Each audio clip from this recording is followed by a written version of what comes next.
on November the 3rd.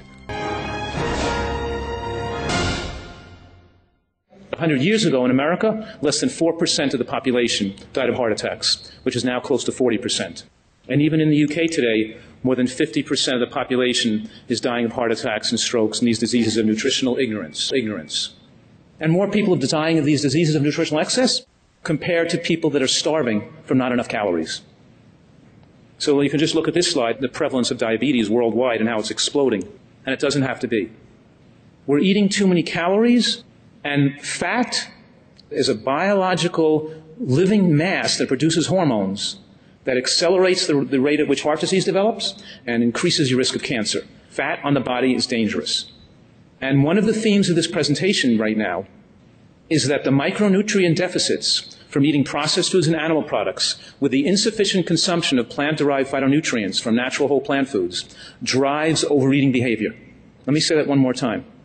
I'm claiming here that the lack of proper micronutrients by multiple mechanisms fuels the body's cravings, addictions, and drive to increase its caloric intake, leading to the obesity epidemic. So as we eat more foods that are rich in micronutrients, we automatically and naturally desire less food.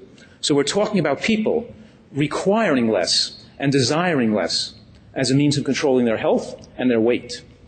And that when you choose to eat a diet of predominantly processed foods and animal products, you desire more, and you often can't control your desire to overconsume calories because you feel ill if you don't overconsume calories, because that's what the word addiction means. Addiction means that you feel okay when you're doing it, but you try to stop it, and you feel uncomfortable or get pain. You might get shaky, weakness, headaches, confusion, fatigue, stomach cramping, but you feel ill unless you keep eating. So we're going to discuss that briefly, okay? So the cost of dietary-related disease in the UK alone is predicted to be over 19 billion pounds over the next 10 years. And all this money is potentially saved, obviously, by the healthcare system. So 7 out of 10 deaths now are caused by chronic diseases directly related to what people eat.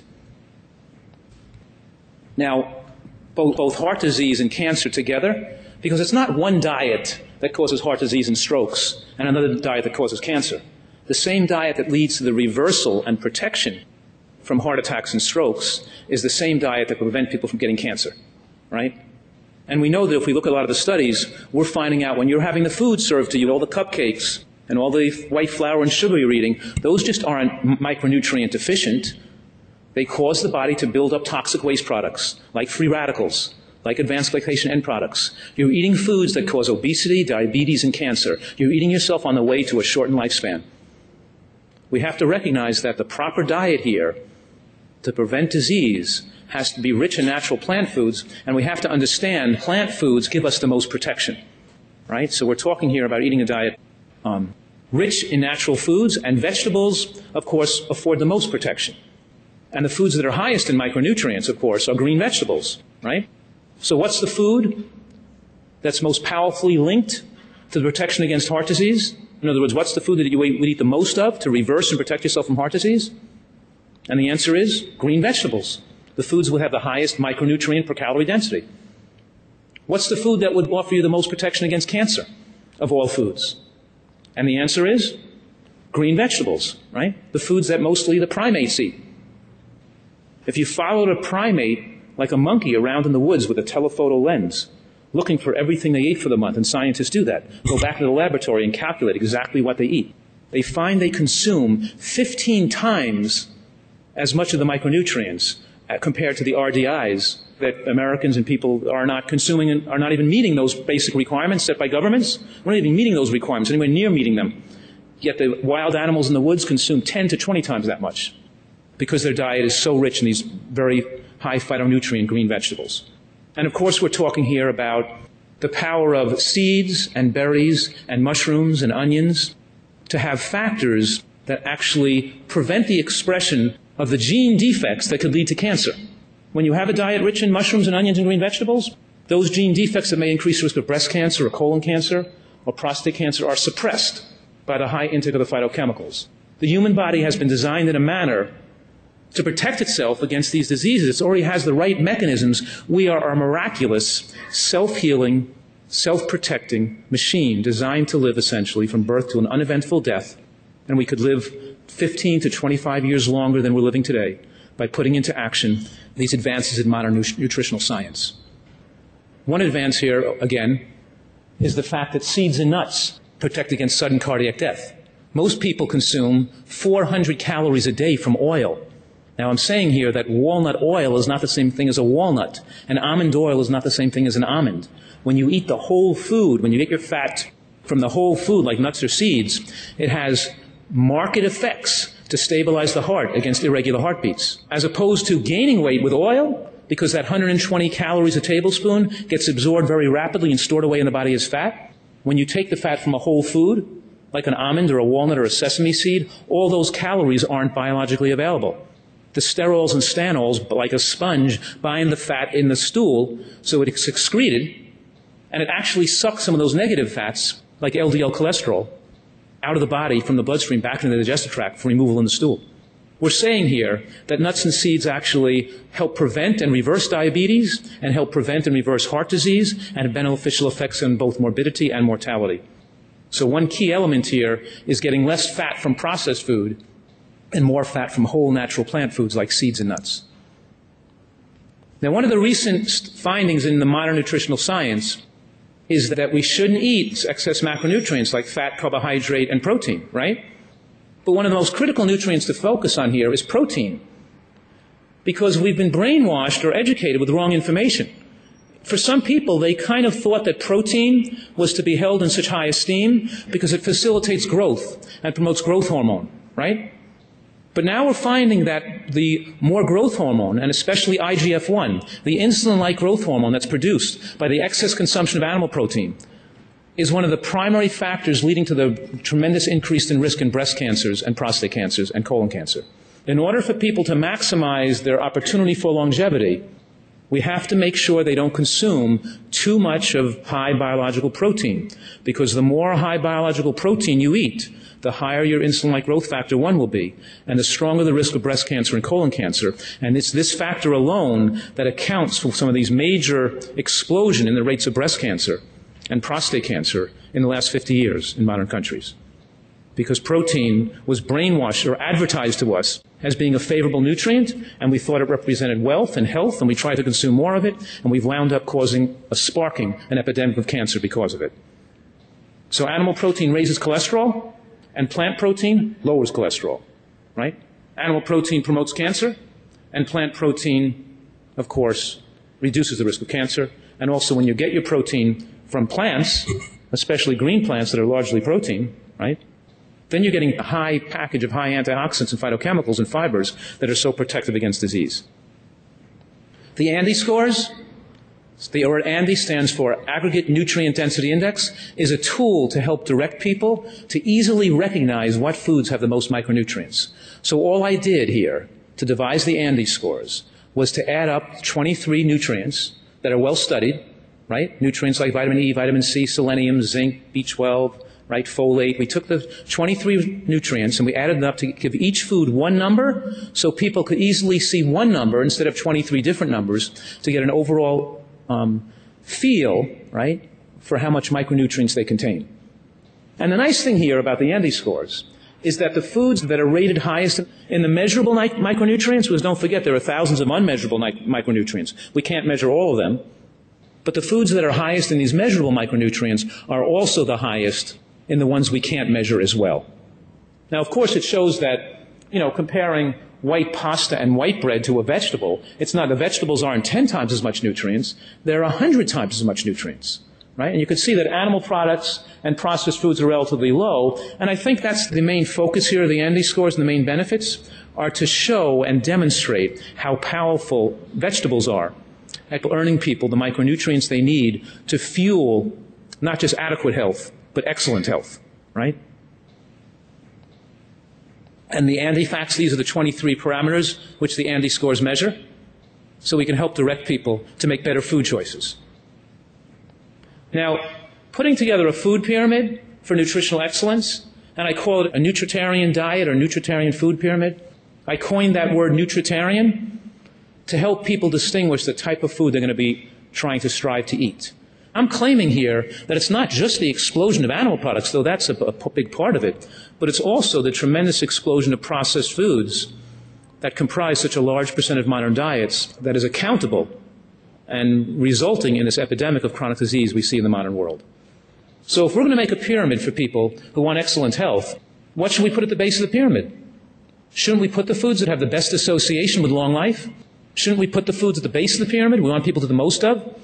The foods that have the most micronutrients in them? And so therefore, what happens when you design a pyramid and when you put vegetables at the base? Fruits and beans, nuts and seeds, whole grains, and we restrict the amount of processed foods, and we restrict the amount of animal products to very small amounts in the diet, or not at all. We see then miraculous things happen to people. We see people lose weight and get their health back. After people who've suffered for 20, 30 years with diseases, they adopt this type of diet, and they stop desiring excess calories, and they lose weight almost effortlessly, right? So let me describe for you for a minute how this works and how it prevents the drive to overeat. The human body cycles between anabolic phases and catabolic phases, right? Anabolic and catabolic. Anabolic means you're building your body up. Catabolic means you're breaking it down, right? In the anabolic phase, you're eating and digesting, right? In the catabolic phase, you're living off of what you stored when you ate. Like you went to the gas station and filled up your tank, and now you're driving it around, you're burning up the tank. Well, in the catabolic phase, you're burning that glucose and burning off those fats that you stored when you ate and absorbed it, okay? Now what happens, though, is that when you eat a diet low in nutrients, you build up certain toxic waste product in your body, like free radicals, like advanced glycation end products. You build up toxic waste products because you're not taking in the phytochemicals and antioxidants you need for normal function. And then when you stop digesting and you enter the catabolic phase, when you finish digesting a meal, your body starts to go into an enhanced stage of repair and self-cleaning and detoxification. And if your diet was unhealthy, if you're eating a diet like most of the modern world is eating today, with lots of processed foods and lots of animal products, you're going to have lots of nitrogenous wastes and lots of free radicals and lots of toxins built up in your tissues. And when you try not to eat and you go into the catabolic phase, you're not going to feel well. You're going to feel shaky and weak, confused and fatigued. And you're going to have to eat again. You're forced to eat more food than your body requires. If you ate a healthy diet and you were well nourished with micronutrients and you went to the catabolic phase, you would feel nothing. You wouldn't even feel like eating. I'm making a tremendous claim here. I'm saying most people cycle from anabolic phase to anabolic phase. Then if they finish digesting, they want to eat again. They want to have a snack. They want to have another meal. They want to put something in their mouth. They want to have some, right? They can't stop eating. They've lost their connectivity. Their natural instinctive drives that tells them the amount of calories they need to eat to maintain their lean body mass are lost because they become food addicts because of lack of micronutrient quality in their diet. I'm saying the lack of micronutrient quality drives addictive sensations to overeat. That when you see the curve goes down, that glucose curve drops, and you enter that catabolic phase, you get what I call toxic hunger, the need to eat again. And most people that become overweight, they become overweight because they don't feel well unless they almost constantly consume calories to prevent the detoxification. It's as if they were trying to stop drinking 10 cups of coffee a day or trying to get off cocaine because they feel too uncomfortable if they try to stop eating or don't overconsume calories. They can solve the sensation of toxic hunger by either eating too frequently or eating a big heavy meal with too many calories to keep the digestive tract busy in the anabolic phase until it's time for their next meal. A healthy person, though, doesn't feel the detoxification stress. Most of you sitting here in the audience today, whether if you could have even skipped lunch, if you're eating a healthy diet, you would feel nothing. You wouldn't have to overeat food. Your body actually develops more metabolic efficiency when you eat a diet rich in micronutrients, and you can maintain your lean body mass with less calories. It enables people to eat less and not feel hungry. And then, when the glycogen is burnt off, and you've gone through your catabolic phase, before you would burn lean body mass, your body would get a clear signal to eat that I call true hunger. And true hunger is mostly felt in the throat and the mouth, and it's accompanied by dramatic enhancements in taste. So true hunger, marked at the end of the catabolic phase, directs people to the exact amount of calories they require to maintain a long, healthy life and to keep their stable weight for their whole life without gaining weight or losing weight. It helps protect your lean body mass, but here's the point. You can't become overweight. You can't get fat on your body unless you have eaten outside of the demands of true hunger. In order to gain weight, you had to have eaten recreationally or because of the demands of toxic hunger or addictive. And also, there's a feedback loop to the brain that signals the brain to have to increase the desire to consume more calories when you're not meeting your micronutrient needs. So, what if society learned about modern nutritional science? And what if 50 to 80% of our population, of our elderly population over the age of 60, didn't have to go on medications for diabetes and high blood pressure and cholesterol lowering, right? The prescription pads are like permission slips. We've evolved into a society where the medication takes the place of teaching people how to live in a healthy manner, right? And by the medication lowering their blood pressure, lowering their blood sugar, and lowering their cholesterol, people have absolved of all personal responsibility to take care of their health. And inevitably, they follow the same diet that caused the problem to begin with, so the disease process inevitably advances until they die a premature death, right? So what if there were a way to lower cholesterol and drop blood pressure and prevent heart disease that was more effective than taking medications? What if people actually wanted this knowledge and information so they wouldn't have to have happen to them what maybe happened to their father or to their neighbor, right? What if you could actually not just control diabetes, but if you could reverse it and make the diabetic non-diabetic without the cost of drugs and without the tragic consequences of diabetes that lead to amputation and blindness and kidney damage and heart disease? What if you could avoid angioplasty and bypass surgery, which the meta-analysis show do not extend lifespan anyway, right? Angioplasty and bypass surgery, which could relieve chest pain, find that years down the road, these people who undergo those procedures don't have less chest pain than people who weren't treated with those interventions. And they don't live longer either. They're just temporizing measures. But what if you can reverse that disease and get the person out of pain and back to a normal functioning life again without these futile and expensive medical procedures? And of course, that's what we see happens. Not just in one case, but in thousands of cases. And in my presentation later on this afternoon, I'll describe a lot of those cases. But in this presentation, I want to highlight one. Ronnie suffered about 5 years ago with bypass surgery due to crushing chest pain, and he weighed over 300 pounds. In 4 years' time, the bypass failed, and he had chest pains again, and he couldn't even walk one block. He was rushed back to the hospital, and they put stents in, 3 angioplasty stents in his heart. Within a month, his stents had restenosed, and he was back having chest pains again. On more than $600 of out-of-pocket medical expenses a month, and 3 medications to lower his blood pressure, which couldn't get his blood pressure down, and 3 medications to lower his cholesterol, which couldn't get his cholesterol down adequately, and medications to reduce chest pain that still didn't enable him to walk. He was literally sent home to die. I never met Ronnie, but through the internet, he found my work, he read my information, he communicated, and he got educated as to how he could reverse his heart disease. He lost 140 pounds in 12 months. But the story here isn't the weight he lost. The story is that Ronnie doesn't have high blood pressure anymore, and he's on no medication. He doesn't have high cholesterol anymore. His LDL cholesterol is 60 on no medication. Well, his total cholesterol is 230 on 3 cholesterol-lowering drugs. He doesn't have chest pain anymore. He plays tennis, he runs, he works out, he has a full life. He's not sick anymore. He doesn't have heart disease anymore. It melted away. Nutritional excellence does what medical interventions doesn't have the power to do. My mission here, of course, is to let people know that they have an option, that they don't have to have happen to them what happens to Ronnie Valentine, right? And Ronnie said, I wouldn't want anyone to go through what I had to go through in my life, right, before he learned this information about good nutrition. To study this high micronutrient diet, we call it a high nutrient density diet. In the medical literature, obviously, published in the medical journal Metabolism, it showed that this plant-based high-nutrient diet lowered LDL cholesterol 33%, which is more powerful than medications. But when you lower it with nutritional excellence, you don't get the same effects of lowering cholesterol with a drug, because your cholesterol level is just one of many factors that create heart disease. It's not the only factor. It's not even the most powerful factor. When you lower your cholesterol through excellent nutrition, you drop your body weight down. You get the fat off your body. You perfuse your body with nutrients that have anti-inflammatory effects. And when you perfuse your body with those nutrients, it activates systems like the NRF2 system in the blood vessels to protect plaque from building up and actually to accelerate the reversal of heart disease.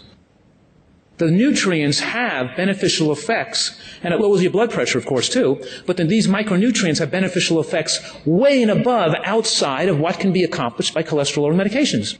Because you can't equate the degree of protection you get, because if you really want to take me up on that promise, that guarantee not to have a heart attack or a stroke, it's not good enough to lower your blood pressure with drugs. You have to lower your blood pressure with good nutrition because you earned it. You have to be physically fit. You can't be overweight. And you have to have a good cholesterol. It's not forced down with drugs. You have to have earned it through excellent nutrition. That's how you get the 100 degree of protection. Drugs and medications don't give you that degree of protection that nutritional excellence can, that Ronnie Valentine earned, of course. So heart disease, high blood pressure, and even diabetes are diseases that are preventable and reversible, right? Nutritional studies, population studies, epidemiologic studies, right? All support the effectiveness of a healthy plant-based diet to arrest, prevent, and reverse diseases like heart disease.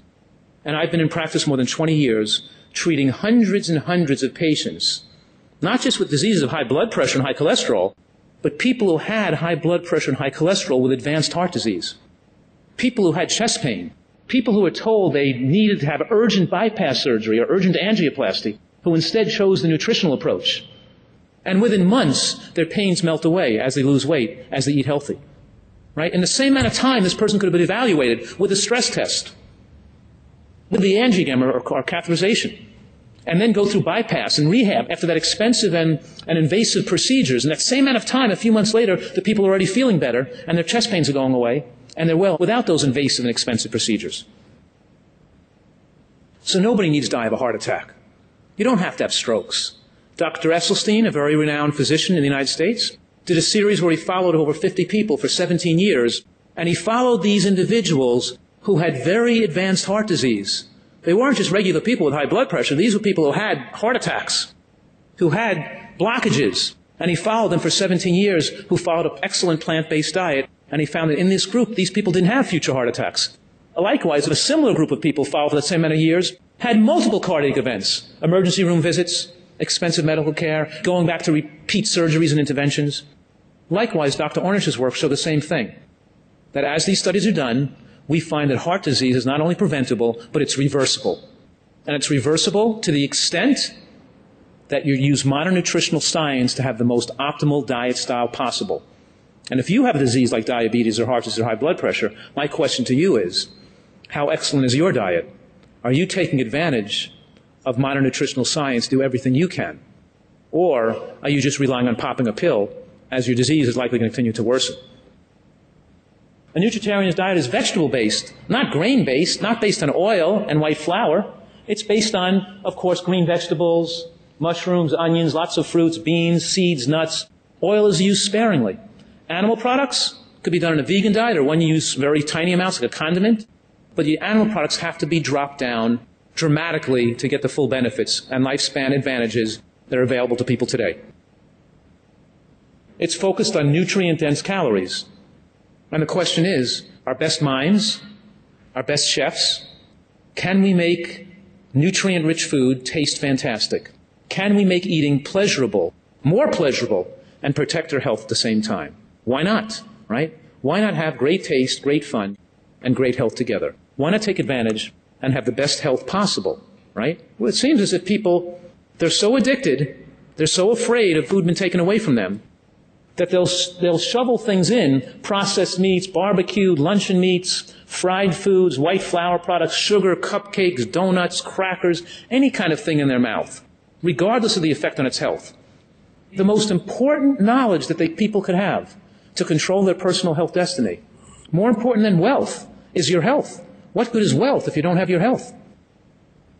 And the fountain of youth, of course, is eating a plant-based diet containing high micronutrient-containing foods, vegetables, beans, mushrooms, onions. You know, what if there was a medical study that showed that women who ate mushrooms on a daily basis had over 60% lower risk of breast cancer? What if there was such a study? Wouldn't women be running out to eat mushrooms? Shouldn't that be on the front page of the New York Times? What if there was a study that showed that people who ate onions on a regular basis had a 50 to 80% lower risk of cancers? Wouldn't people be putting onions all over their foods every day?